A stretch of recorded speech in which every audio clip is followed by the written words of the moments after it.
यदि आप मान लेते हैं ज़रूरी है तो फिर आप समय निकाल लेंगे। गर्मी के समय में बहुत जल्दी उठिए, जब बहुत तेज़ गर्मी ना हो तब आप वॉक करने जाइए। सर्दी के समय में आप चाहे दोपहर में 4 बजे 5 बजे वॉक कर लीजिए, उस समय भी प्लेज़ेंट रहता है। तो यदि हम ढूँढेंगे तरीके तो मिल जाएँगे, लेकिन ज़रूर हमारे प्रदेश के क्लाइमेट की वजह से कुछ समस्याएँ हैं। और एक समस्या हमारे यहाँ पर है, जब बहुत तेज़ गर्मी होती है तो डिहाइड्रेशन की संभावना बढ़ जाती है, क्योंकि फ्लूइड इनटेक सफिशिएंट नहीं हो पाता है। और इसका जो नुकसान होता है वो खासकर एक तो टाइप 1 पेशेंट्स में जिनको इंसुलिन लेना पड़ता है उनके अंदर में, और जो एल्डरली लोग हैं, जो बुजुर्ग हैं, उनके अंदर डिहाइड्रेशन बहुत जल्दी होता है। तो उन लोगों को विशेषकर ध्यान रखना चाहिए जिनकी डायबिटीज़ अनकंट्रोल्ड है, जिन्हें इंसुलिन इंजेक्शन लेना होता है, या जो एल्डरली है, कि आप फ्रीक्वेंटली गर्मी के मौसम में खासकर लिक्विड्स लेते रहें ताकि डिहाइड्रेशन ना हो। सर, एक चीज़ होती है, अगर किसी को डायबिटीज़ होता है तो होता है कि मीठा छोड़ देना चाहिए, चीनी एकदम छोड़ देनी चाहिए। क्या मिथ है सर इसको लेकर? क्या सोचते हैं आप इसको? देखिए, इसमें आइडियली मैं तो ये कहूँगा कि चीनी या ग्लूकोज़ जो है उसकी हमारे शरीर को ज़रूरत नहीं है। तो आइडियली यदि आप बचपन से ही चीनी या मीठे का प्रयोग नहीं करते हैं तो बहुत अच्छी बात है। लेकिन चीनी और मीठे की ज़रूरत हमारे केवल टंग को होती है, क्योंकि हमारी ज़ुबान में एक वो आदत पड़ गई बचपन से मीठा खाने की। डायबिटीज़ में हम लोग स्ट्रिक्टली मना करते हैं, इसका एक कारण है। यदि डॉक्टर्स ये कहे कि आप कभी-कभार खा लो, तो वो कभी-कभार बहुत फ्रीक्वेंट हो जाता है। तो इस वजह से हम लोग कहते हैं कि आप कभी मत खाइए। लेकिन ऐसा नहीं है कि आपने एक बार चीनी खा लिया या सप्ताह में, महीने में 1-2 बार आपने मिठाई खा ली तो उससे बहुत नुकसान हो जाएगा, ऐसा नहीं है। ज़्यादा ज़रूरी ये होता है कि आपकी जो टोटल कैलोरी कंज़म्पशन वो कितना है। आप मीठा भी खा रहे हैं, साथ में आप दाल, बाटी, चूरमा, घी सब कुछ खा रहे हैं, तो वो सब मिला कर के इतनी कैलोरीज़ हो जाती है कि उससे आपका वेट बढ़ता है, और वो कभी-कभार फिर बहुत फ्रीक्वेंटली होने लग जाता है। तो इसलिए बेस्ट है कि आप मीठा बिल्कुल ना लें। यदि आप लेना ही चाहते हैं तो बहुत सीमित मात्रा में कभी-कभार ले लें, तो उससे नुकसान नहीं होता है। सर, एक जब डायबिटीज़ होती है तो आप ये भी कहा जाता है कि दूसरे ऑर्गन्स हैं, उन पे भी असर पड़ता है। कौन-कौन से ऐसे ऑर्गन्स हैं और किस तरह का इफ़ेक्ट डायबिटीज़ डालती है उन पर? हमको जब पढ़ाया जाता था कॉलेज में, तब हमारे प्रोफेसर्स कहा करते थे कि diabetes can cause anything other than pregnancy. इसका मतलब ये है कि आपको शरीर में हर बीमारी डायबिटीज़ के कारण हो सकती है। जब शुगर बहुत अनकंट्रोल्ड है उस समय आपकी इम्यूनिटी कमज़ोर हो जाती है। इम्यूनिटी कम होने की वजह से आपको किसी भी तरह का इन्फेक्शन होने की संभावना बढ़ जाती है, चाहे वो ज़ुकाम, खांसी, न्यूमोनिया, ये सारे जो इन्फेक्टिव डिसऑर्डर्स हैं उनकी रिस्क भी बढ़ जाती है, इंक्लूडिंग ट्यूबरकुलोसिस, क्योंकि आपकी इम्यूनिटी कमज़ोर है। एक तरफ तो ये है। दूसरी तरफ लंबे समय तक शुगर्स अनकंट्रोल होने के कारण आपके शरीर की सारी जो धमनियाँ होती है, जिन्हें हम आर्टरीज़ कहते हैं, उनमें धीरे-धीरे ब्लॉकेज बनने लगते हैं, और वो ब्लॉकेजेस के कारण आपकी उस ऑर्गन पर इफ़ेक्ट पड़ता है। जैसे कि आपकी यदि हार्ट की आर्टरीज़ ब्लॉक हो गई तो आपको हार्ट अटैक आ सकता है। यदि आपकी ब्रेन की जो आर्टरीज़ ब्लॉक हो जाए तो लकवा आता है। किडनी की आर्टरीज़ ब्लॉक होती है तो आपको किडनी फेल्योर होता है। आपकी पाँव की अगर आर्टरीज़ ब्लॉक होती है तो आपको गैंग्रीन होता है। उसके अलावा छोटी धमनियाँ होती हैं जिन्हें माइक्रो आर्टरीज़ कहते हैं, आई मीन माइक्रोवैस्कुलर डिसीज़ हम कहते हैं उनको। तो उनके अंदर भी डैमेज होता है, और उस वजह से आपको न्यूरोपैथी, यानी पाँव के अंदर नसों में सूजन आना, जिससे पाँव में जलन होना, झुंझुनाहट होना, सूनापन होना, ये होता है। आपकी आँखों की जो कैपिलरीज़ है वहाँ पर डैमेज होता है, उस वजह से रेटिनोपैथी होती है। किडनी के अंदर डैमेज होता है तो किडनी फेलियर होता है। इस तरह से डायबिटीज़ आपको कई तरह की बीमारी करता है और वो सारे अंग को प्रभावित करता है। एक चीज़ जो अभी रिसेंटली पिछले 5-10 साल में ज़्यादा देखी जा रही है वो है फैटी लिवर। फैटी लिवर आप अधिकतर इंडियंस में जब भी उनकी सोनोग्राफी कराएँगे तो उसमें फैटी लिवर आ जाता है डायग्नोसिस। और फैटी लिवर को हम पहले मानते थे कि बिनाइन चीज़ है, इसको इलाज करने की ज़रूरत नहीं है। लेकिन फैटी लिवर का मतलब है कि आपके लिवर में एक्स्ट्रा फैट जम रही है, और कुछ समय बाद में वो फैट की वजह से फाइब्रोसिस होता है और बाद में सिरोसिस होता है, जो भी एक बहुत नुकसानदायक चीज़ है। तो डायबिटीज़ किसी अंग को नहीं छोड़ती, सारे शरीर में प्रभावित करती है। सर, एक चीज़ ये भी होती है कि डायबिटीज़ है और पिछले कुछ सालों में इलाज की अगर बात करें तो कौन-कौन सी ऐसी तकनीकी है, सीएसएम या सीजीएम एक नई तकनीकी इसके अंदर आई है, वो किस तरह काम करती है और क्या ये आम लोगों की पहुँच में है?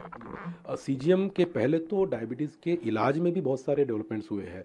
आज से 20 साल पहले तक बहुत कम दवाइयाँ थी डायबिटीज़ के लिए, और उन दवाइयों में उनका इफ़ेक्ट था कि वो शुगर कंट्रोल करती थी, लेकिन साथ में ही आपका वज़न बढ़ाती थी, हाइपोग्लाइसीमिया यानी शुगर लो होने का चांस बढ़ता था, और उन दवाइयों से शुगर कंट्रोल के अलावा कोई फ़ायदे नहीं थे। लेकिन पिछले 20 सालों में ऐसी बहुत सी दवाइयाँ आई है, जो ना केवल पूरी तरह से सेफ़ है, हाइपोग्लाइसीमिया नहीं करती है, वेट न्यूट्रल है, बल्कि साथ ही आपकी किडनीज़ को और हार्ट को प्रोटेक्ट करती है। तो अब जो ट्रीटमेंट ऑफ डायबिटीज़ है, उसमें एक बहुत बड़ा चेंज आ गया है। अब जो दवाइयाँ दी जाती है, वो दवाइयाँ हम कई चीज़ें सोच कर देते हैं। हर आदमी के लिए एक पर्सनलाइज़्ड थेरेपी का कांसेप्ट आ गया है। यानी हर आदमी को अलग दवाई दी जाती है, डिपेंडिंग ऑन उनकी बॉडी स्ट्रक्चर कैसा है, उनकी कोमॉर्बिडिटीज़ क्या है, उनके कॉम्प्लिकेशंस क्या है। और दवाई का चयन करते समय हम केवल शुगर कंट्रोल को नहीं देखते, वो एक छोटा-सा कांसेप्ट है। उसके अलावा आपकी ये दवाई हार्ट अटैक की रिस्क कम करे, हार्ट फेल्योर की रिस्क कम करे, किडनी फेल्योर की रिस्क कम करे, इन सबको देखकर दवाइयाँ दी जाती है। तो ये तो दवाइयों के बारे में हुआ। इसके अलावा आपका सवाल जो था वो एक टेक्निक के बारे में था, जिसे हम कहते हैं सीजीएम, यानी कंटीन्यूअस ग्लूकोज मॉनिटरिंग। तो कंटीन्यूअस ग्लूकोज मॉनिटरिंग यानी जो हम शुगर चेक करने के लिए घर पे ग्लूकोमीटर यूज़ करते हैं, उसमें जब आप चेक करते हो तो केवल उस समय की शुगर क्या है आपको पता लगती है। और शुगर एक ऐसी चीज़ है कि जो हर मिनट बदलती रहती है। आप 10 बार चेक करोगे तो हर बार अलग-अलग रीडिंग आएगी।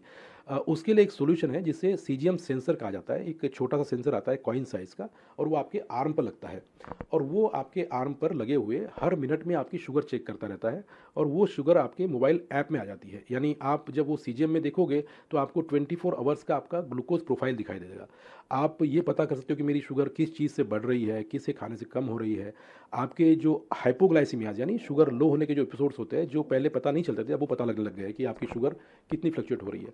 तो सीजीएम एक बहुत ही अच्छी टेक्नोलॉजी है और इसके बहुत सारे उपयोग हैं डायबिटीज़ के सभी पेशेंट्स के लिए। थोड़ी-सी वो कॉस्टली थेरेपी कॉस्टली जाँच थी अब तक।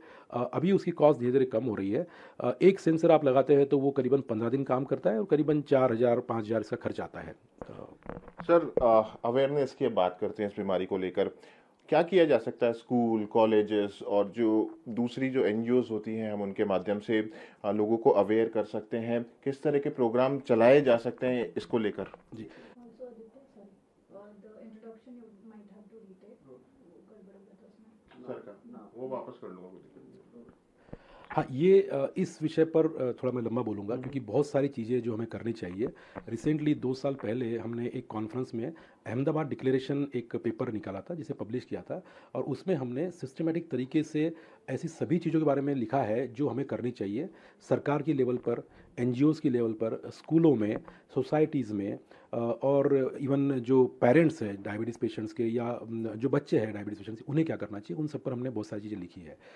एक तो आप देखिए, सबसे पहली चीज़ हमें, यदि डायबिटीज़ का प्रिवेलेंस यंग लोगों में रोकना है तो शुरुआत करनी होगी स्कूलों से काम करना। क्योंकि स्कूल की एज में जब आपका लाइफ़स्टाइल हेल्दी नहीं होता है तो बच्चों में मोटापा बढ़ता है। यदि आप आज स्कूल में जाके देखेंगे तो पिछले 20-30 साल से कंपैरिजन में आज बहुत से बच्चे ओवरवेट दिखाई देंगे आपको स्कूलों में, और वो ओवरवेट और ओबेस बच्चे बहुत ही कम उम्र में डायबिटीज़ उनको हो सकता है। तो इसलिए स्कूलों के अंदर में अवेयरनेस लाना बहुत ज़रूरी है। उसके लिए हम स्कूल में जाकर के प्रोग्राम भी करते हैं। हम लोग भी हमारी संस्था के लेवल पर ये प्रोग्राम करते हैं, प्रयास करते हैं कि स्कूल में जाकर बच्चों को इस बारे में जागरूक किया जाए कि ये जो मोटापा है, जिसे फैमिली में लोग हेल्दी बच्चा कहते हैं, वो हेल्दी नहीं है, वो अनहेल्दी है, और वेट नॉर्मल रहना ज़रूरी है। और उसके लिए आप क्या कर सकते हैं, वो हम स्कूलों में समझाने की कोशिश करते हैं। स्कूल एडमिनिस्ट्रेशन की लेवल पर हमें ये समझाना ज़रूरी है कि जो स्कूलों में उपलब्ध खाना होता है, कैंटीन में जो चीज़ें मिलती है, वो हेल्दी होनी चाहिए। Unhealthy package food, high carb food नहीं होना चाहिए स्कूलों के अंदर में।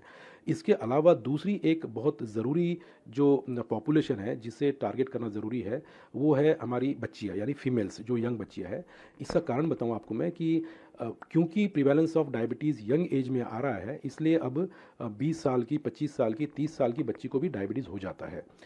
दूसरी तरफ जो लड़कियों की शादी की उम्र है वो बढ़ गई है। प्रेगनेंसी अब 25, 30, 35, 40 साल तक भी होती है। इससे होता ये है कि प्रेगनेंसी के दौरान शुगर बढ़ जाती है, जिसे हम जेस्टेशनल डायबिटीज़ कहते हैं, या फिर हाइपरग्लाइसेमिया इन प्रेगनेंसी कहते हैं। और इसका जो प्रभाव होता है वो पेट में जो बच्चा है उस पर होता है।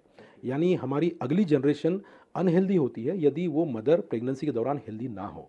तो इसलिए हमें एक अलग से कैंपेन करके कोशिश करना ज़रूरी है कि खासकर जो यंग लड़कियां हैं, जो कुछ सालों में शादी होगी या जिनके बच्चे होने वाले हैं, उनको अभी से फिटनेस के बारे में अवेयरनेस लाना चाहिए, ताकि उन्हें पीसीओडी, ओबेसिटी जैसी बीमारियां ना रहे, ताकि उन्हें जीडीएम ना रहे। यदि प्रेगनेंसी के पीरियड में आपका मेटाबॉलिक जो एनवायरनमेंट है वो अच्छा रहता है, तो जो बच्चा आपके पेट में या कोख में पल रहा है उसका स्वास्थ्य उस समय प्रोग्राम हो जाता है अच्छे स्वास्थ्य के लिए। तो बढ़ते हुए प्रिवालेंस का कारण एक ये भी है कि प्रेगनेंसी हमारे यहाँ बहुत हेल्दी नहीं हो पा रही है। तो हमें एक इस पर काम करना ज़रूरी है। और जो एनजीओज़ है या सरकारी संस्था है उनके लेवल पर, सरकार अपने लेवल पर सब काम कर ही रही है। सरकार ने अभी स्क्रीनिंग 30 के एज में कंपलसरी कर दिया है और भी बहुत सारे प्रयास कर रही है, लेकिन awareness about obesity and diabetes और बढ़ाना चाहिए। सर, आखिरी सवाल है, आप लंबे समय से, कई सालों से डायबिटीज़ का इलाज कर रहे हैं। कुछ एक ऐसा पेशेंट आपके पास आया हो जिसको डायबिटीज़ हो, लेकिन आपको उसके इलाज को लेकर कुछ और सोचना पड़ा हो, कुछ ऐसा कोई वाक़या आपके साथ हुआ है कभी? तो ऐसे वाक़ये बहुत सारे होते रहते हैं। जो मेरा पहला केस था मुझे वो याद आता है कि जब मैं जयपुर में आया था, करीबन 2008 की बात है। उस समय मेरे पास में एक बच्ची आई थी, उसकी उम्र उस समय 17 साल थी। और उससे, जैसे मैंने आपसे पहले कहा कि कम उम्र के बच्चों को टाइप 1 डायबिटीज़ लेबल किया जाता था, उन्हें इंसुलिन दिया जाता था। तो वो बच्ची मेरे पास आई तब शायद वो 18-19 साल की थी, और पिछले 2-3 साल से वो इंसुलिन ले रही थी लगातार, लेकिन उसकी शुगर्स कंट्रोल नहीं थी। और जब मैंने उसको एग्ज़ामिन किया और उसकी हिस्ट्री ली तो मुझे लगा कि ये टाइप 1 डायबिटीज़ नहीं है। यदि आप थोड़ा ब्रॉडली सोचते हो तो आप और चीज़ें सोच सकते हो। और उस बच्ची को एक्चुअली टाइप 2 डायबिटीज़ था।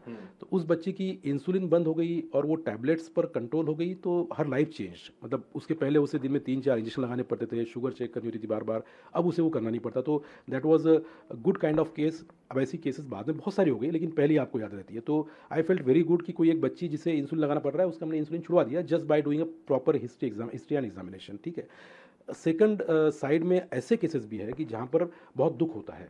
मेरे पास में ऐसे कुछ बच्चे हैं जिन्हें टाइप 1 डायबिटीज़ बहुत कम उम्र में हो गया, और हम उन्हें शुरुआत से ही ये समझाने की कोशिश करते हैं कि आपका शुगर कंट्रोल रखना ज़रूरी है, वरना आपको आगे चल के कॉम्प्लिकेशंस आएंगे। अनफॉर्चुनेटली जो यंगस्टर्स रहते हैं उनमें एक अलग जोश रहता है, वो डॉक्टर की बात मानते नहीं है, वो सोचते हैं कि कुछ नहीं होगा, मैं सब ठीक रहूँगा। और बार बार समझाने के बाद भी वो कंट्रोल नहीं कर पाते, and then after 5-10 years they come back to you with some complication. तो बहुत कम उम्र में बच्चों को मैंने देखा है जिनकी किडनी खराब हो गई, जिनकी आंखें खराब हो गई, और वो देखकर फिर दुख भी होता है कि शायद हम इनफ नहीं कर पाए उन बच्चों को एजुकेट करने के लिए, जो हम यदि करते अच्छी तरह से तो शायद हम बचा सकते थे। सर, इसी में एक क्वेश्चन मैं एक और ऐड करना चाहूँगा। इतने सालों से आप इलाज कर रहे हैं, अब आप भविष्य किस तरह से देखते हैं पूरा, अगर इस बीमारी की बात करें तो? एक तो I might sound very pessimistic, but अभी जिस स्पीड से हमारे देश में मोटापा और डायबिटीज़ का प्रिवेलेंस बढ़ रहा है और यंग एज में बढ़ रहा है, इससे बहुत बड़ा खतरा है हमारे देश की हेल्थ सिस्टम पर ही। क्योंकि यंग एज में डायबिटीज़ होने के कारण कॉम्प्लिकेशंस यंग एज में आते हैं। जैसा आप जानते हो कि हार्ट अटैक की बहुत ज़्यादा प्रमाण बढ़ रहा है हमारे देश में। तो हार्ट की बीमारियाँ, किडनी की बीमारियाँ जब आपको 30-35 साल की उम्र में होती है, तो एक जो वर्किंग क्लास है, जो आपका वैसा क्लास है जिसे काम करना चाहिए, वो बीमार पड़ जाता है। तो it might affect the whole health of the country itself. तो ये एक बड़ा सीरियस मुद्दा है हमारे देश के लिए। साथ ही एक अच्छी बात ये भी है कि अभी रिसेंटली ओबेसिटी पर बहुत ज़्यादा अवेयरनेस हो गई है, और अब ओबेसिटी का इलाज संभव है। आज से कुछ सालों पहले तक ओबेसिटी के लिए कोई दवाई नहीं थी जिससे आपका वेट लॉस हो, लेकिन अब वो दवाइयाँ उपलब्ध भी है और वो अफोर्डेबल भी है। आज हर आम आदमी उस तरह की दवाई ले सकता है यदि उसको अवेयरनेस हो। तो I think there is a mix picture. एक तरफ हमारे यहाँ बढ़ता प्रिवेलेंस है ओबेसिटी और डायबिटीज़ का, दूसरी तरफ अच्छी अच्छी दवाइयाँ और तकनीक आ रही है। यदि प्रॉपर अवेयरनेस लोगों में आए और लोग सही समय पर इसका निदान करके इलाज करना शुरू करें तो भविष्य अच्छा ही होगा। बिल्कुल। डॉक्टर राकेश पारिक से हमने बातचीत की इस डायबिटीज़ को लेकर। अवेयरनेस सबसे ज़्यादा ज़रूरी है इस बीमारी को लेकर, और ये ना समझे कि कम उम्र में डायबिटीज़ नहीं हो सकती। ट्रेंड बदला है, केसेस बढ़ने लगे हैं, तो ऐसे में प्रिवेंट सबसे ज़्यादा ज़रूरी है। सहयोगी विजेंद्र के साथ ईटीवी भारत के लिए आदित्य आत्रे।